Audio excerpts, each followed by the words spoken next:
A big thank you to Jero for sponsoring today's video on Patreon. Mishra claimed by Gix versus Sisay with the light captain. See this commander a hell of a lot. Yeah, turn 1 Hamweir Garrison sounds alright. Got a tap land, unfortunately, so we can't go for Mishra on turn 2. As it stands now, we are on the draw though, so there's a chance that we can get into a land. Okay, a Blood Crypt is okay, so yeah, shocking down the Blood Crypt is okay. Take 2 to that.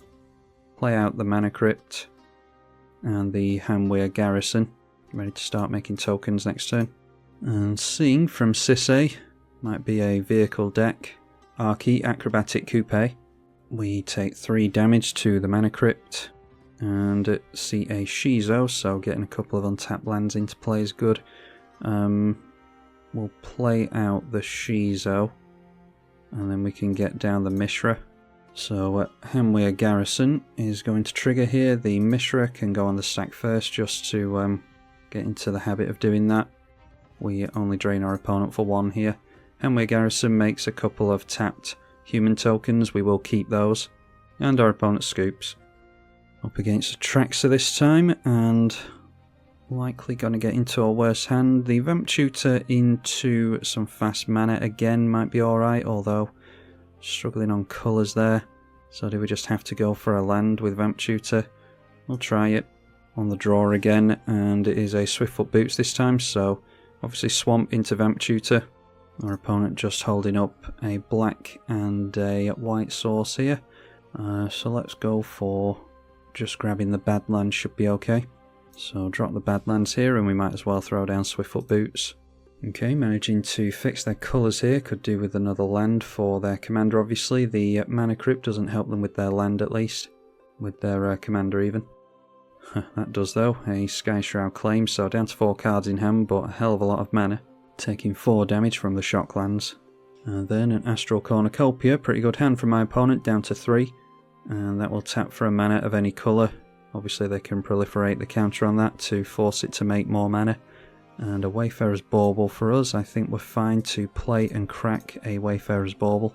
So Atraxa down into play. They've still got those 3 cards in hand. I think they've dropped a land here. And a Grand Arbiter, Augustine the 4th. Proliferating another mana onto the Astral Cornucopia. Draw into a Smouldering Marsh. So we can cast our commander, but we can't go for the Deadly Rollick.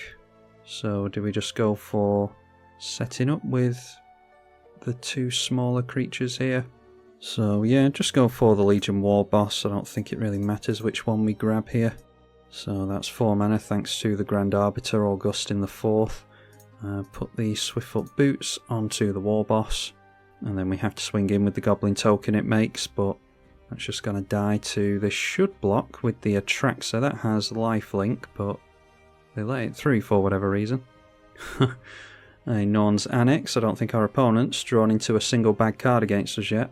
And now going into the red zone with the Atraxa, as you would expect, 1 card in hand. If we can wipe the board of creatures, then we should be... I mean, they can play the Atraxa out again easily enough. But they do look like they're in top deck mode now. We just need to be able to stabilise against them here. Alright, and Entomb encourages me towards the Phyrexian Dragon Engine. So let's go for the Mishra. So if we draw into a land next turn, we can go for Entomb for 2 mana. Animate Dead for 3 on the dragon, and then we'd need the 1 mana from the land, Swiftfoot Boots, onto the dragon, and we can meld this next turn. Yeah, this all depends on us getting into a land next turn though, so not going to swing in. Let's just pass the turn over. They might end up giving us a free Goblin token again. And we do have to attack with that, which means we do have to take 2 life to the Norn's Annex. And now correctly blocking. Suppose we can go Deadly Rollick, pay 1 into that, get rid of the Grand Arbiter. They drop a Temple of the False God. Yeah, so that would leave us with 4 mana, which is enough to go for Entomb, Animate Dead, and equip the Swiftfoot Boots, so maybe we can still do that next turn. Still 1 card in hand over there. So it might be a counter magic, a piece of interaction, something like that. We did draw into a land anyway, so Scalding Tarn, let's go for the Deadly Rollick, pay without paying the mana cost. Cost 1 extra thanks to the Augustine, and they are paused here. Okay, but that goes down, so now we can go for Entomb. That grabs us back the Phyrexian Dragon Engine. Cast Animate Dead once it's in the bin, and that will obviously reanimate it here. And then the Phyrexian Dragon Engine is going to allow us to discard our hand and draw 3. The Lagomos is good, so argument for keeping it, but I'll take advantage of this and go up 3 cards. Okay, there's a Feed the Swarm. So, yeah, could get rid of the Atraxa with that, but I think we'll hold on to it for now. Let's go for the Meld while we can. So, Swiftfoot Boots onto the Dragon Engine. So now go through to attacks. The Legion War Boss makes another token. We're going to lose a decent chunk of life to that Norn's Annex, but our opponent's going to lose life when we swing in as well. Yeah, whatever, let's just swing in with everything apart from the War Boss. So we lose 8 life to that thing, go down to 21. Triggers the Mishra, claimed by Gix. And now when that enters, we can put 3 triggers on the stack. So we'll destroy an artifact or planeswalker. 3 damage to any target can be on the Mishra. And we'll have creatures we don't control gain or lose -1/-1. So it's 3 damage on the Atraxa, blow up the Norn's Annex. And then our opponent's got something in response by the looks of it. That's 8 Fairy's Protection. So they buy themselves another turn here. Might as well crack the Scalding Tarn and get out a tap land with that and pass over to our opponent. Oh, actually, we can get an untapped land and put the Swiftfoot Boots back on our commander. That's probably a good idea. And our opponent's got into a spell that he can cast here. Watch this be a board wipe. It is a Shalai, Voice of Plenty. And putting a plus counter on all of his stuff with the Shalai. Just 1 mana shy of doing it again. And then the Atraxa going to swing in at us. That will become a 6/6 at the end of the turn. I think we're going to have to go for Feed the Swarm onto the Shalai. And then we can give all of our stuff Menace so that we don't lose any creatures next turn. The life gain is going to be relevant against us. Okay, a Cabal Coffers. We've got only 3 swamps unfortunately, so we'll just throw out the mountain here. Yeah, it's totally relevant that the Norn's Annex didn't go down last turn. Not going to swing in with the Mutavault, so we'll go for Feed the Swarm onto the Shalai. Takes us down by 4 life. And then playing out the Garnet is fine, I think. So we have to swing in with the Goblin, have to swing in with the Mishra. We're going to take 6 to the Atraxa next turn. We'll take 4 here. So, yeah, that's not a good position for us to be in. Put Mishra on the stack. We will destroy an artifact or planeswalker.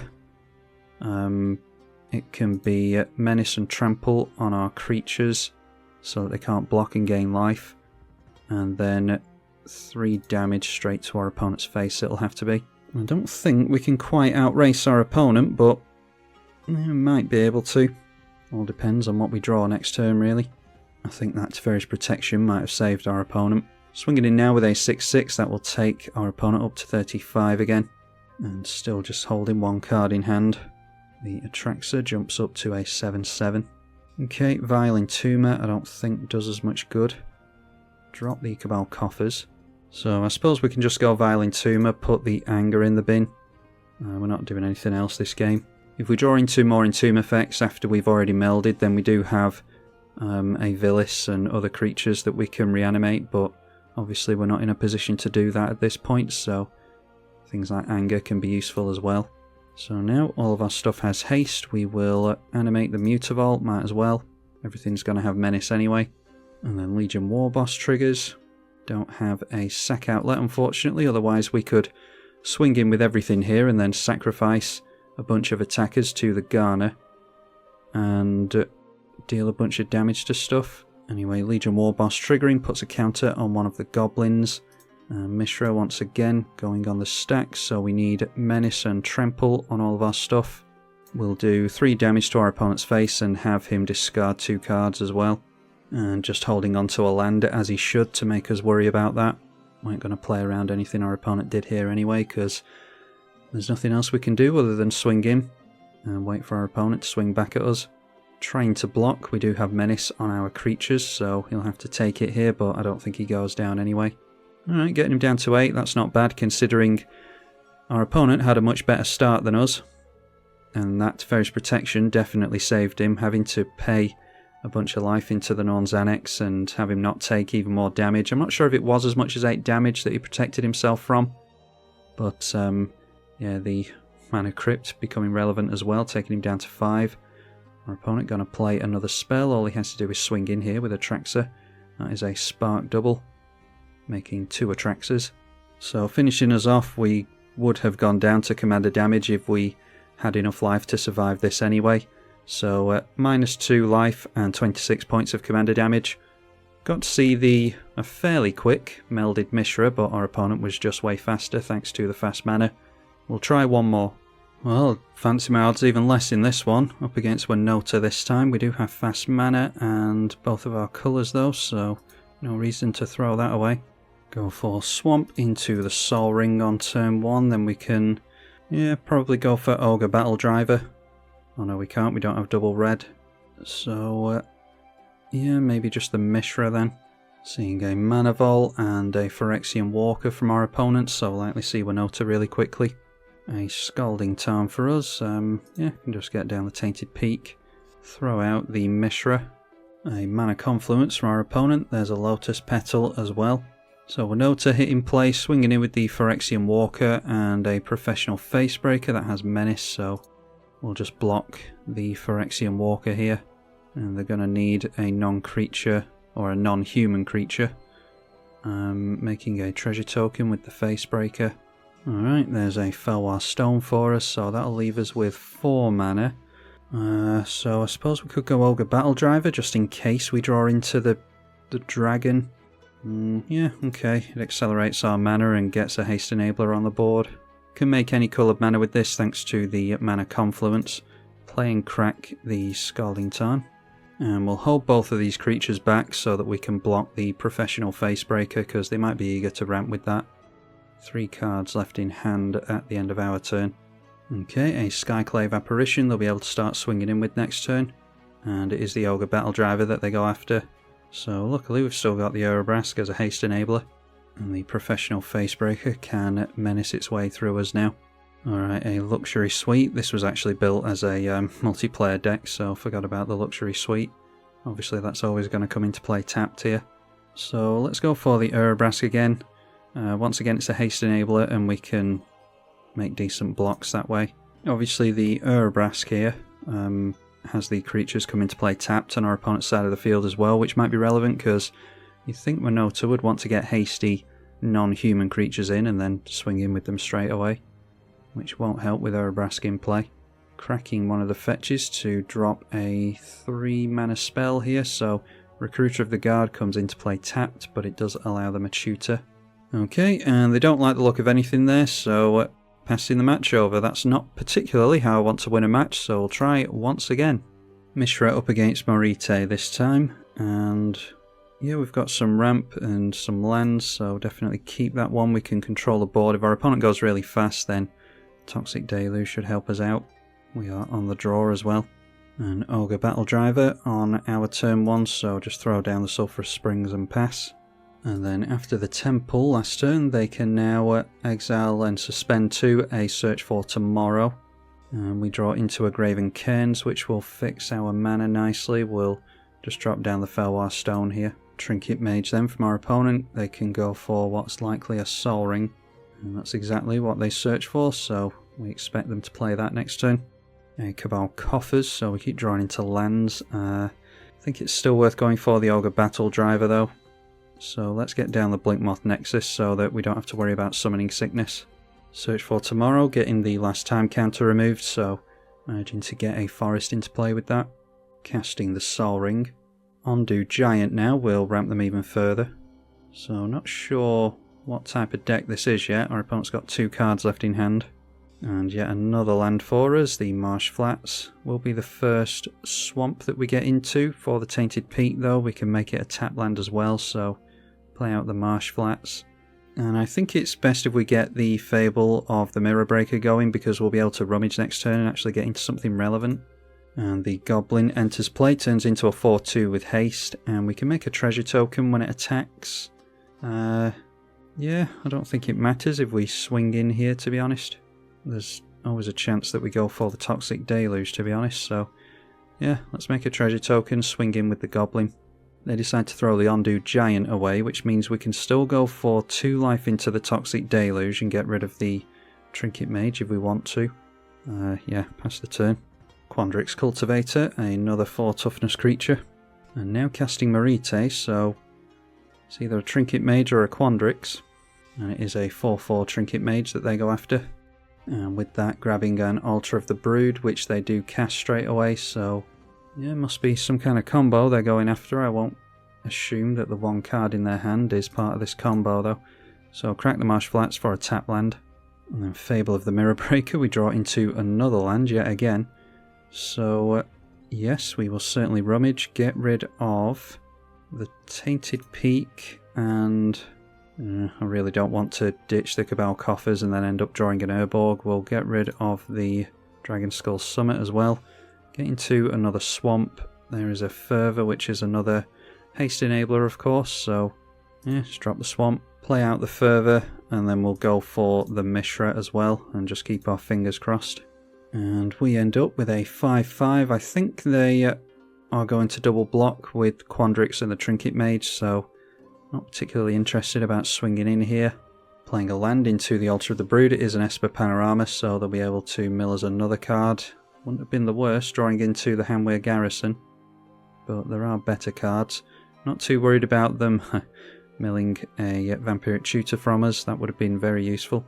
Not too worried about them milling the Phyrexian Dragon Engine for obvious reasons. They just dug us down 2 cards further though. There's a Night's Whisper. The Saga will be exiled and make a little Kiki Jiki, so we'll be able to make copies of creatures here. It does gain haste from the Ogre Battle Driver, as well as a +2 buff. Night's Whisper, try not to draw into lands. Alright, but of course we do draw into another land, so Smouldering Marsh, Sword of the Animist.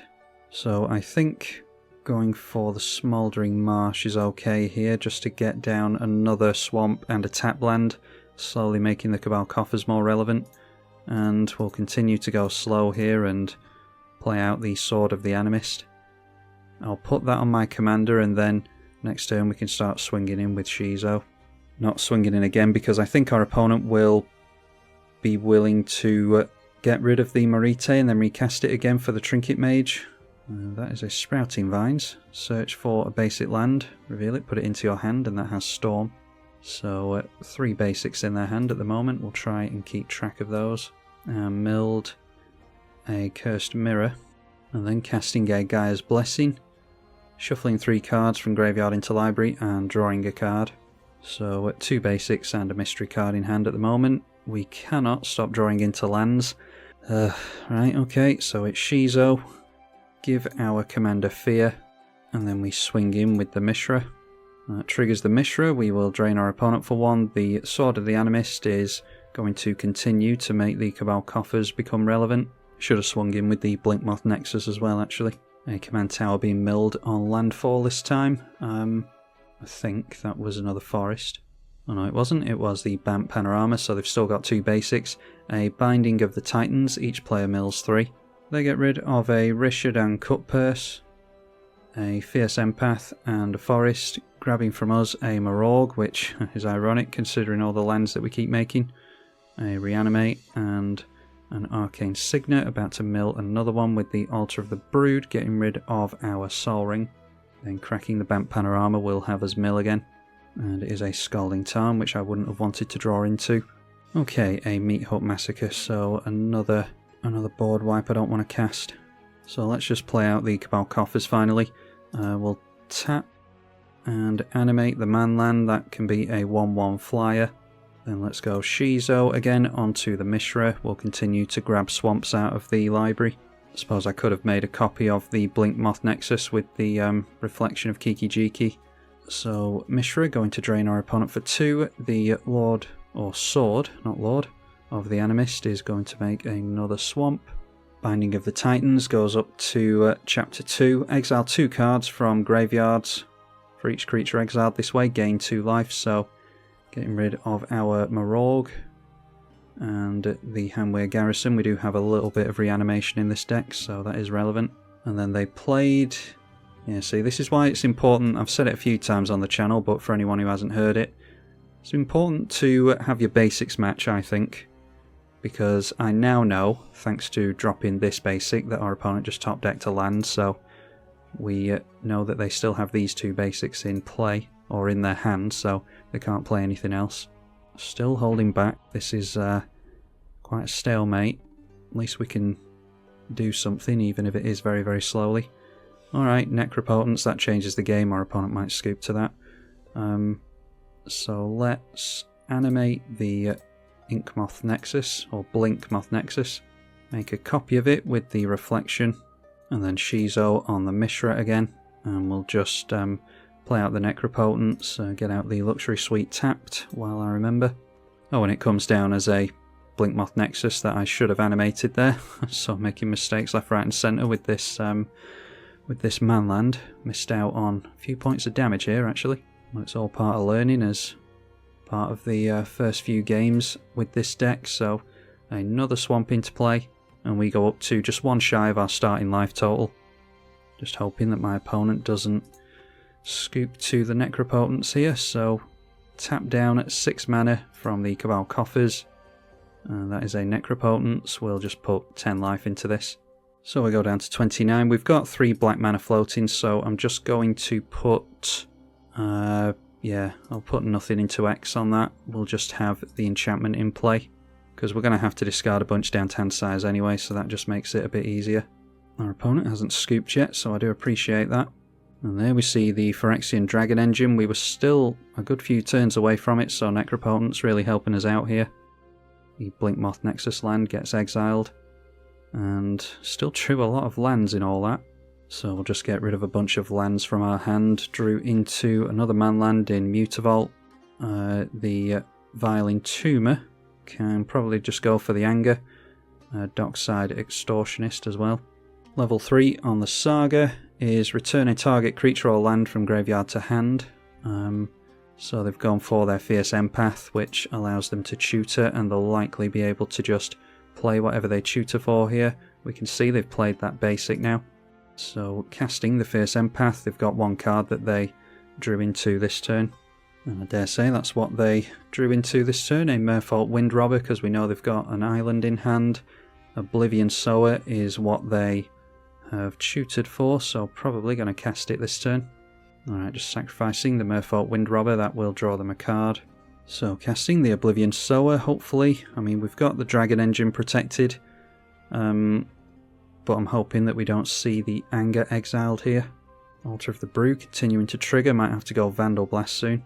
Okay, so with that they exiled, I think that's the last of our reanimation. Animate Dead.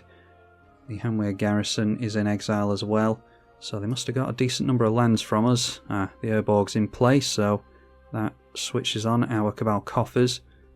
Yeah, and we did have some lands in exile from the Necropotence as well, so that's ramped them ahead quite a bit. They go for the Phyrexian Metamorph on the Fierce Empath, and now unfortunately seeing them go for a duplicate, so yeah, we're definitely going to have to make use of Anger, I think, with the Vile Entomber, because I dare say they're going to go after our commander here. Okay, no, exiling the Ogre Battle Driver, so yeah, that's alright, we were going for another Haste Enabler anyway.